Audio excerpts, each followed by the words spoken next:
오늘이 딱 3월 1일입니다. 101년 전 이 땅에 일본의 압제가 있을 때 수많은 한국 사람들이, 특별히 많은 크리스찬들이 이 땅을 해방시키기 위해서 태극기를 흔들며 대한독립 만세를 불렀죠. 오늘은 그 날을 기억하며 애국가를 부르고 설교를 시작하는 것이 좋겠습니다.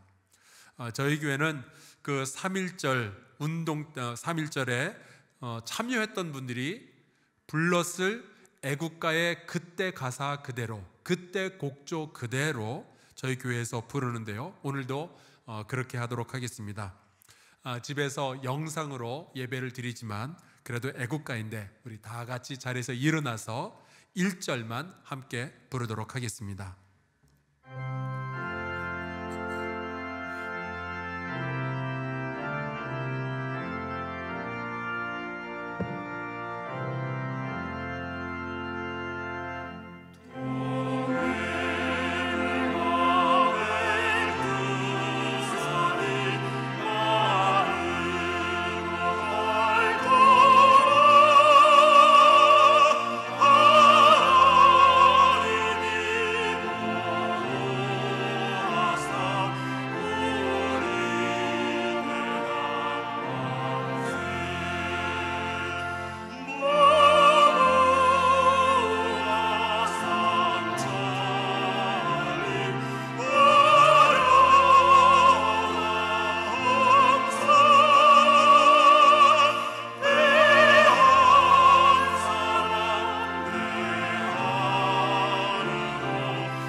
자리에 앉으시기 바랍니다. 애국가는 우리 모두에게 참 특별한 노래이죠. 근데 이 시간 국가적 위기의 때에 부르는 이 애국가는 평소와는 참 다른 느낌으로 다가오는 것 같습니다. 하나님이 보호하사 우리 대한 만세. 여러분 계속 이 땅과 우리 백성을 위해서 기도해 주시기를 주의 이름으로 부탁합니다. 오늘부터 사순절 기간 동안 하나님의 나라에 대한 말씀을 함께 나누겠습니다. 예수께서 복음서에서 말씀하신 그 하나님의 나라는, 그리고 예수님의 제자들이 전했고 사도 바울이 이해했던 하나님의 나라는 우리가 죽어서야 가는 저 천국만 포함하는 것이 아니라 그보다는 훨씬 더 선명하게 바로 이 땅에 우리의 인생과 우리의 도시에 세워지고 만들어지는 하나님의 통치를 의미하는 것이었습니다. 올해는 이 하나님의 나라가 실제로 인류의 역사 속에서 누구에게 어떤 도시에 임했었는지를 여러분과 함께 나누려고 합니다. 마가복음 9장 1절에 보면 예수께서 이런 말씀을 하셨어요. 또 그들에게 이르시되 내가 진실로 너에게 이르노니 여기 서 있는 사람 중에는 죽기 전에 하나님의 나라가 권능으로 임하는 것을 볼 자들도 있느니라 하시니라. 여기서 말하는 하나님의 나라를 우리가 죽어야 가는 천당이라든지 아니면 요한계시록에 등장하는 이른바 새 하늘과 새 땅 혹은 새 예루살렘으로 이해하시면 안 됩니다. 그러시면은 예수님을 우리가 허풍장이로 만들게 되는 거예요. 왜냐하면 제자들이 다 죽도록 예수님의 재림 사건은 벌어지지 않았거든요. 지금까지도 예수님은 재림하지 않으셨죠. 우리가 살다 보면은 시간이 지나야만 이해가 되는 그런 것들이 있습니다. 제가 몇 년 전에 아프리카 케냐에 청년들의 컨퍼런스가 있어서 그곳에 가는 길에 탄자니아에 잠시 들를 일이 있었습니다. 그런데 현지 선교사님들이 저에게 말씀하시기를 준비물을 이것저것 준비해 오라 하시면서 자꾸만 옷 이야기를 하시는 거예요. 내복을 가지고 오라 그러질 않나, 긴팔 옷을 가지고 오라 그러지 않나, 두꺼운 양말, 심지어 가능하면 파카를 가지고 오라는 거예요. 그런데 제가 알기로 그 옛날 타자는요, 호피 무늬가 그려진 반바지만 입고 돌아다녔잖아요. 그런데 거기에 왜 파카를 입고 가요? 그런데 제가 막상 가서 보니까 알겠더라고요. 밤에 얼마나 추운지 아프리카에서 얼어 죽는 줄 알았어요. 그래서 온 이야기를 했었구나. 그래서 옛날에 저희 교회에서는 크리스마스 행사 때 아프리카의 어린 이들을 위한 털모자를 뜨개질로 만들어서 보낸 적이 있었죠. 그제서야 이해가 되는 거예요. 예수님의 말씀 가운데서는요, 시간이 지나야만 이해가 되는 그런 구절들이 있습니다. 예를 들면 요한복음 2장 19절, 예수께서 대답하여 이르시되 너희가 이 성전을 헐라 내가 사흘 동안에 일으키리라. 당시에 이 이야기를 들었던 사람들은 이해를 하지 못했어요. 어떻게 이 성전을 40년 넘게 걸려서 만든 성전을 3일 만에 일으킬 수가 있겠느냐. 하지만 나중에 예수께서 죽으셨다가 3일 만에 부활하신 것을 제자들이 본 이후에는 그것이 성전된 예수님의 몸을 가리켜서 말씀하신 것이었구나. 시간이 흐르고 나서야 깨닫게 된 거죠. 여기 서 있는 사람 중에는 죽기 전에 하나님의 나라가 권능으로 임하는 것을 볼 자들도 있느니라.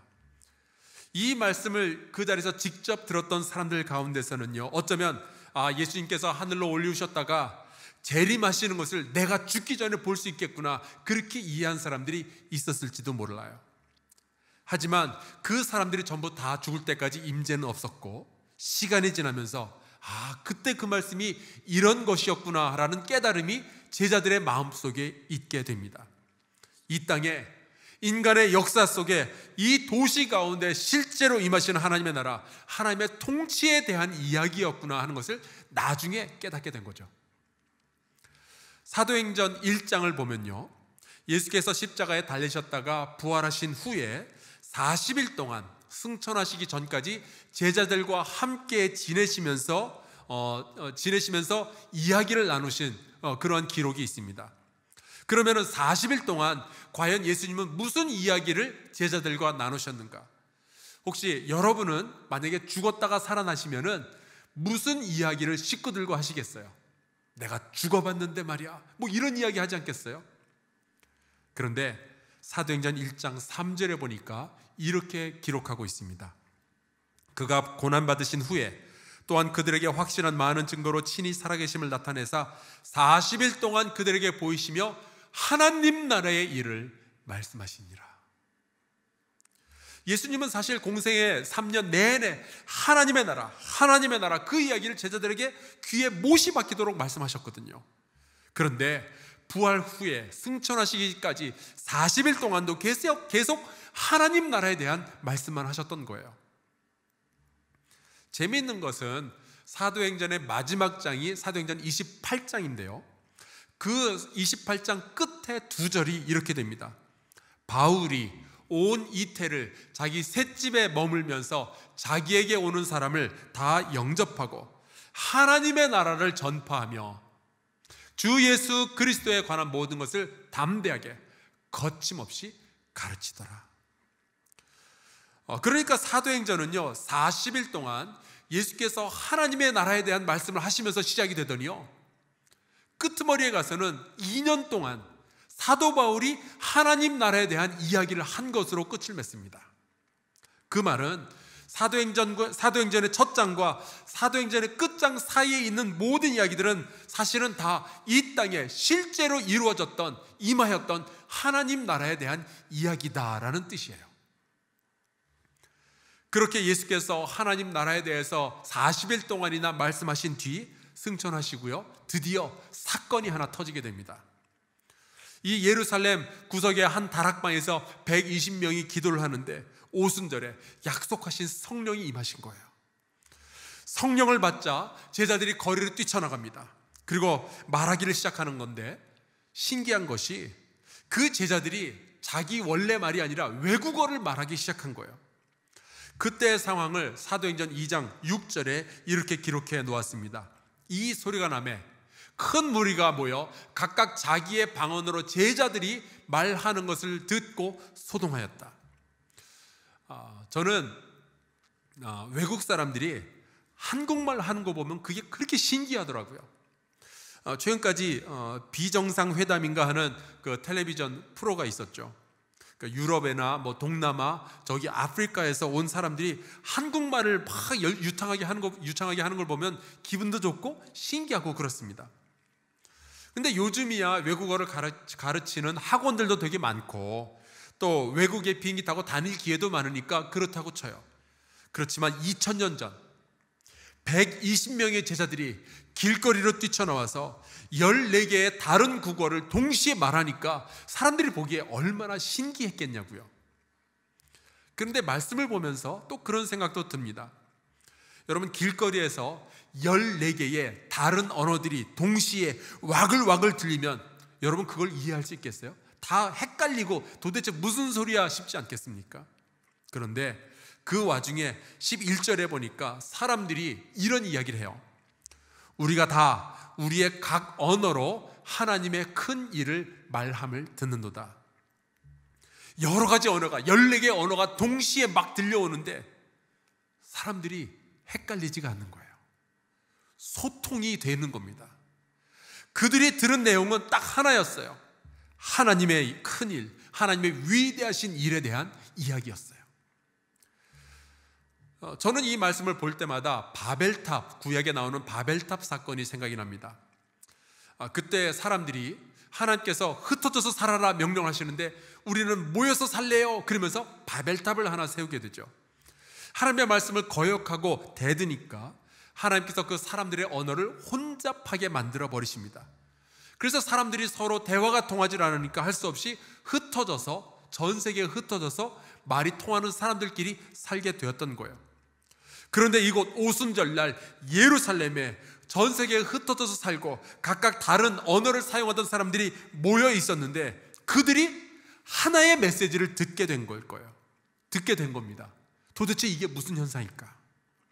40일 동안 예수님에게 하나님 나라에 대한 이야기를 들었던 제자들은요, 그 현상을 보고 무슨 생각을 했겠어요? 예수께서 말씀하시던 하나님의 나라가 시작이 되었구나. 구약에 나온 바벨탑의 저주가 드디어 끊어지고 하나님의 통치가 이곳 예루살렘에 시작이 되었구나. 제자들이 깨달았을 거예요. 그런데 그 상황에서 여러 사람들 가운데 베드로가 벌떡 일어나더니 모든 백성 앞에서 예수 그리스도에 대해서 증거하기 시작합니다. 여러분, 근데 생각해 보세요. 이 베드로가 누구예요? 예수께서 겟세마네 동산에서 너무 마음이 괴롭고 힘드니까 땀방울이 핏방울처럼 변할 정도로 열심히 기도하시는데 그 옆에서 쿨쿨 자던 제자가 베드로 아니었어요? 예수께서 체포되셔서 법정에 끌려가셨을 때 누군가가 베드로에게 당신 제자 중에 한 사람 아니냐 그랬더니 나는 예수 모른다고 저주까지 하면서 딱 잡아 떼던 사람이 베드로 아니었어요? 마태, 마가, 누가, 요한복음에 그 이야기가 다 나와요. 그랬던 사람이 여러 사람들이 보는 앞에서 예수 그리스도에 대해서 말하기 시작하는 겁니다. 그러면은 그 베드로의 전력을 알고 있었던 나머지 제자들은 그 베드로를 보면서 무슨 생각을 했겠어요? 베드로에게 하나님의 통치가 시작이 되었구나. 하나님의 나라가 시작이 된 거구나. 그를 숨게 만들고 비겁하게 만들고 거짓말하게 만들었던 이 죽음에 대한 두려움이 다 사라져버리고 하나님의 그의 인생을 새롭게 만지기 시작하셨구나. 하나님이 다스리기 시작하셨구나. 성령 하나님이 그의 인생을 붙드시기 시작하셨구나. 제자들이 깨달았을 거예요. 세상의 권세와 죽음 앞에서 쩔쩔매던 베드로에게 하나님의 통치가 임하니까 담대하게 세상을 이기는 능력을 가지게 된 줄로 믿습니다. 만약에 우리에게도 하나님의 통치가 시작이 되고 성령의 다스림이 시작이 된다면 우리 모두도, 영상으로 예배를 드리고 있는 성도들 모두도 이 세상의 권세를 이기는 능력을 가지게 될 줄로 믿습니다. 그랬더니 하나님 나라의 놀라운 능력들이 이 베드로에게 임했던 하나님의 나라가 다른 사람들에게 번져가기 시작하는 거예요. 이것이 하나님 나라의 놀라운 특징 가운데 하나죠.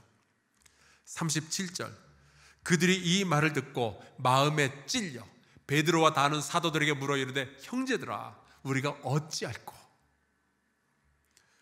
하나님의 나라가 가지는 특징 중에 하나가 이겁니다.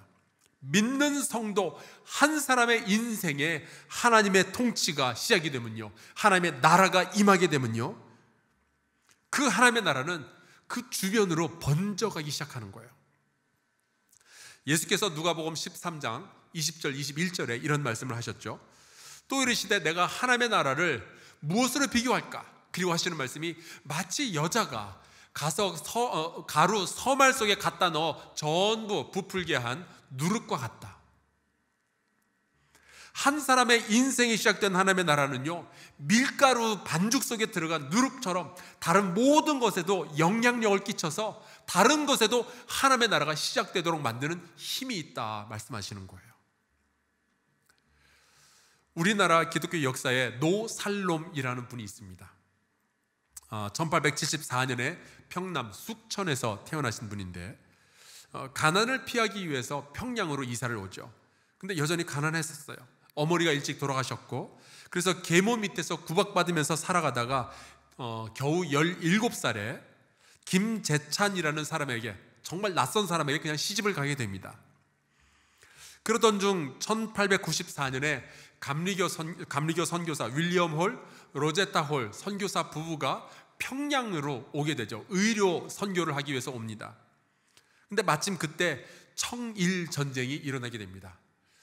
저는 청일 전쟁의 역사를 보면서 정말 화가 나는 것이, 청일 전쟁이면 청나라하고 일본하고 싸우는 건데 그걸 지네 나라에서 싸워야지 왜 한국 땅에서 싸우냐고요.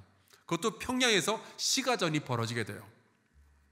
어쩔 수 없이 노살롬과 김재찬은 피난을 떠나가게 됩니다.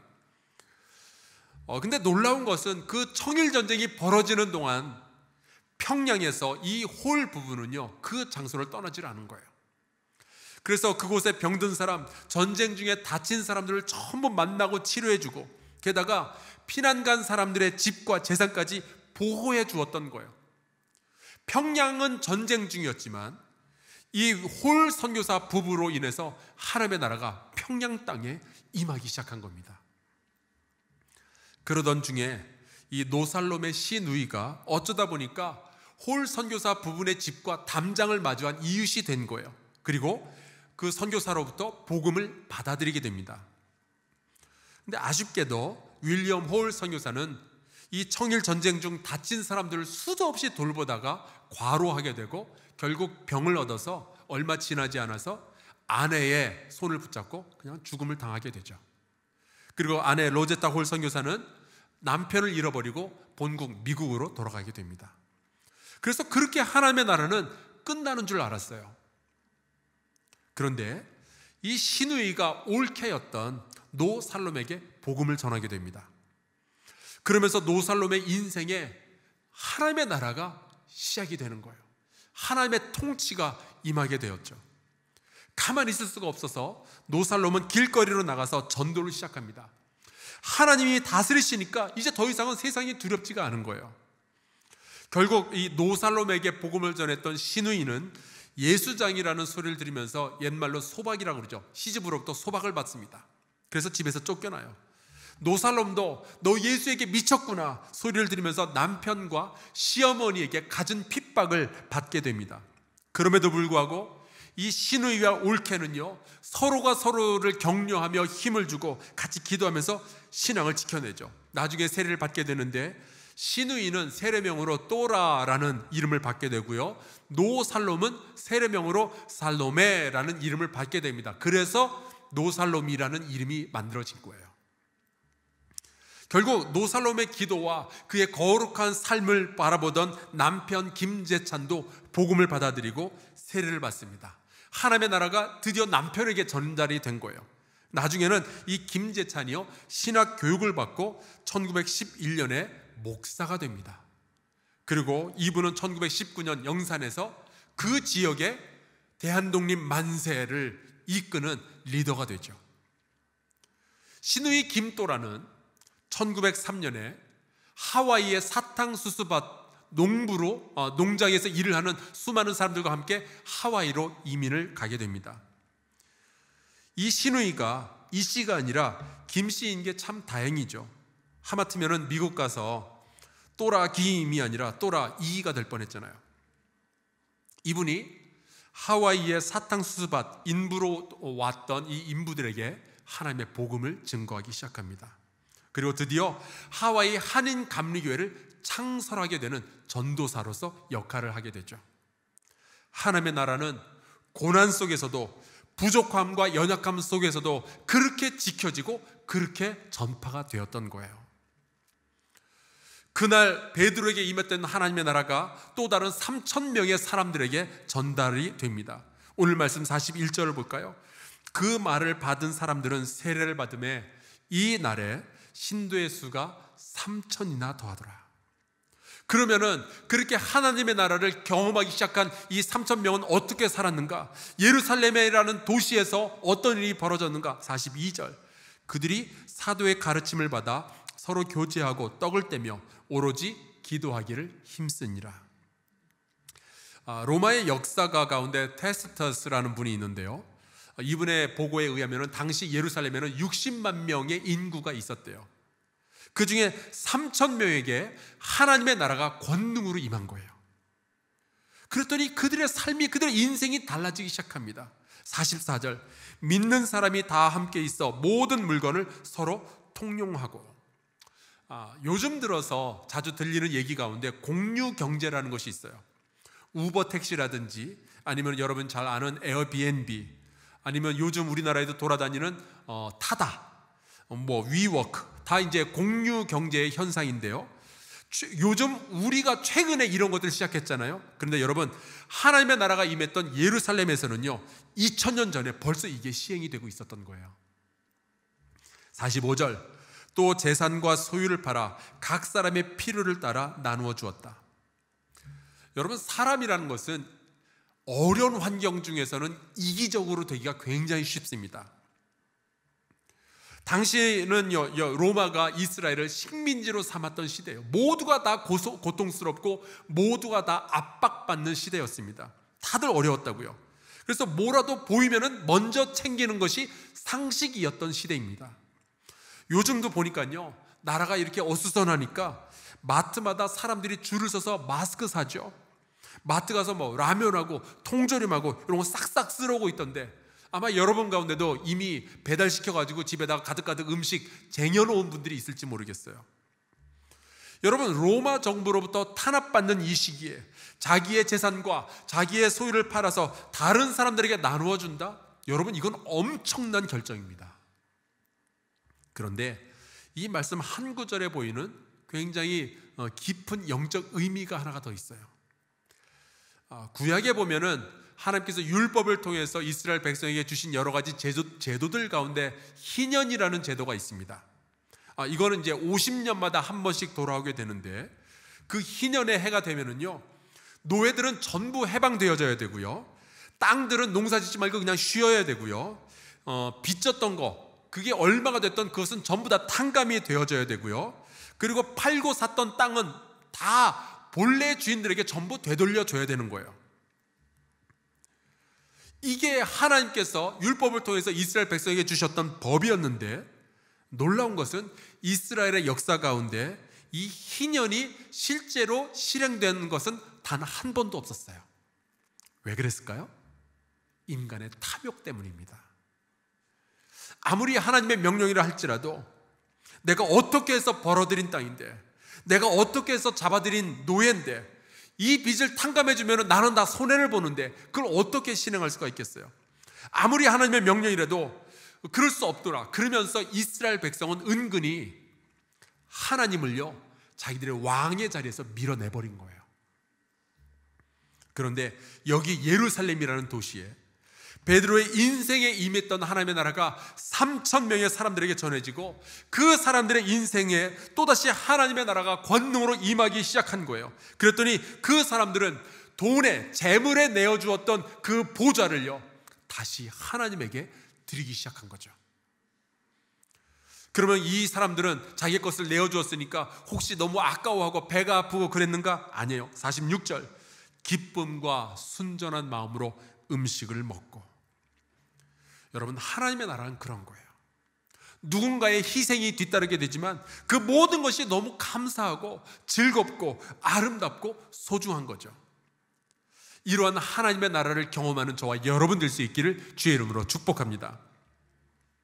그 하나님의 나라가 임한 공동체를 이 세상 사람들이 보기 시작했는데 그게 너무 좋아 보이는 겁니다. 그래서 안 믿는 사람들에게서조차 칭송을 받기 시작했다라고 했어요. 그랬더니 또 주께서는 구원받는 사람을 날마다 또 더해 주시죠. 정말 완벽한 하나님 나라의 모습이 이 사도행전에 그려지고 있습니다.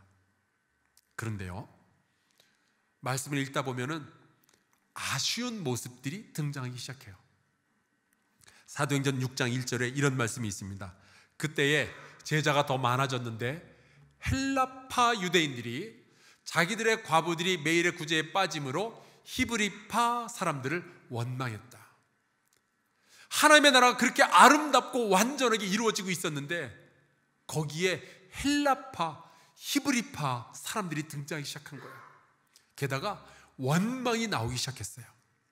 그렇게 아름다웠던 기독교 공동체 안에 시간이 흐르면서 불균형이 생기고 원망이 생긴 거예요. 그러면은 그런 문제가 생기자, 아니 이 아름다운 공동체에 왜 이런 문제가 생기냐 그러면서 사도들은 화내고 실망하고 좌절하고 나 이제 안 해 그러면서 포기를 해버렸는가? 아니에요.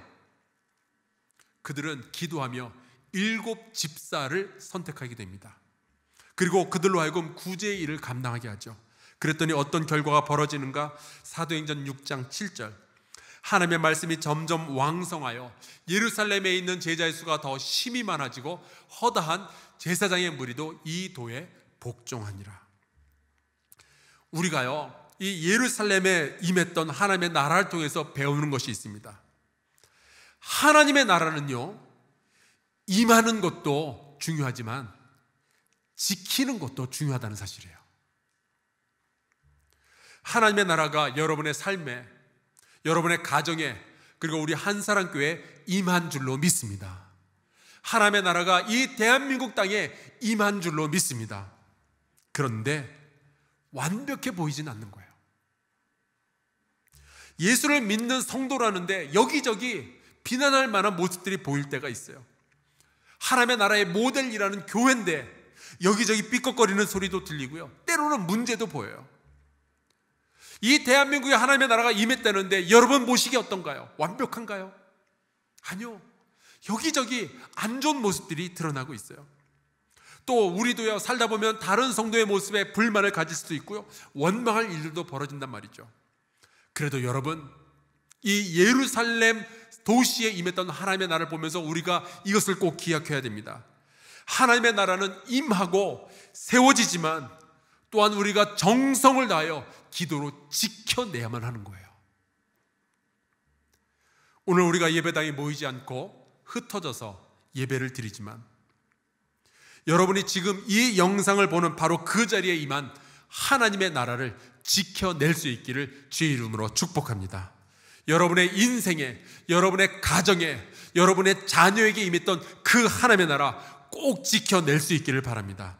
지금은 부족해 보여도요, 때로는 문제가 발견이 되어도요, 지금은 너무 작아 보여도요, 복음과 성령으로 여러분의 삶과 그리고 여러분의 가정과 여러분의 지역에 임한 그 하나님의 나라는 정말 성심을 다해서 지켜낼 가치가 있기 때문에 그래요. 언젠가는 우리의 기도와 눈물을 통해서, 우리의 땀방울을 통해서 하나님의 말씀이 점점 더 왕성해지고 그 하나님의 나라가 여러분의 가정을 넘어 이 땅에 충만하게 되기를 주의 이름으로 축복합니다. 제가 이 설교를 준비하면서 불렀던 찬송가가 있어요. 347장 1절 가사가 이렇습니다. 허락하신 새 땅에 들어가려면 마음의 준비 다하여 힘써 일하세요. 2절에 보면 시험 환난 당해도 낙심하지 말자라는 내용이 나오죠. 여러분, 하나님의 나라가 임했지만 그 가운데서도 때로 시험과 환난을 경험할 때가 있어요.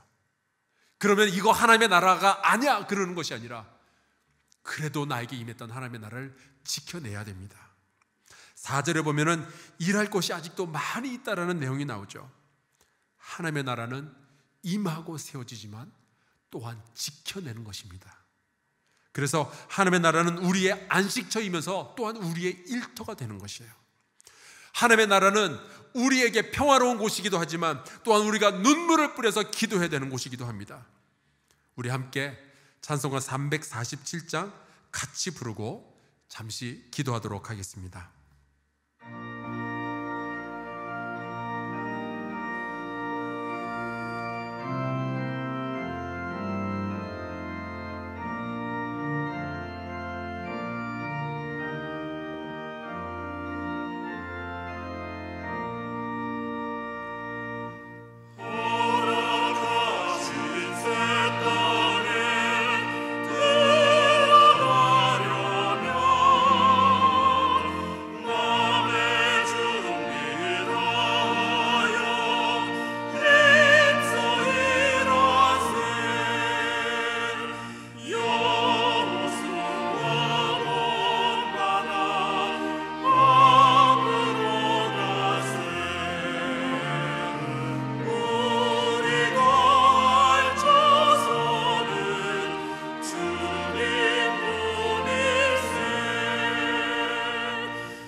우리 잠깐 통성으로 기도하면 좋겠습니다.